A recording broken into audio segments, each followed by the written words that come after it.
अल्लाह का शुक्र है सईद, इतने महीनों बाद आखिरकार तुम खुशखबरी ले आए। हाँ बेगम, ऐसा ही है। अल्लाह ने हम सब पर रहम किया है। बाबा, अल्लाह का शुक्र है, टेंशन खत्म हो गई। बिल्कुल बेटा, खुदा का शुक्र है। हमारी जान निकल गई इस इंतजार में, अल्लाह का शुक्र है। सही कहा बेटा, ऐसा ही है। बाबा, आप कितनी बड़ी खुशी की खबर लेकर आए हैं ना। दिलान की जुदाई में जेवदत ने अपना क्या हाल बना लिया था। अच्छा, दिलान ठीक तो है ना, कोई परेशानी तो नहीं? हाँ हाँ बेटा, वो ठीक ही होगी। क्या मतलब है तुम्हारा? क्या तुमने उसे देखा नहीं सईद? अरे मैंने कहा ना, वो घर पर नहीं थी, बारान के साथ रहेगी आज। ओह, मैं तो ये समझी वो घर आ गई है। अरे नहीं नहीं, वो उस घर में आई ही नहीं। बारान किसी और जगह ले गया उसे। वो पूरे दिन आज वहीं रहेगी। बारान ने ये बहुत अच्छा किया।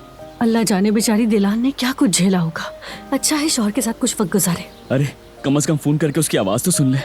अरे नहीं नहीं जेवदत, हमें उन्हें परेशान नहीं करना चाहिए। दिलान खुद कॉल कर लेगी जब उसे मौका मिलेगा। मैंने केक बनाया है, आप सबके लिए चाय भी बना लेती हूँ। मैं लाती हूँ। आखिर खुशी की जो बात है, फिर मिलके एंजॉय करेंगे, ठीक है? हाँ जाओ।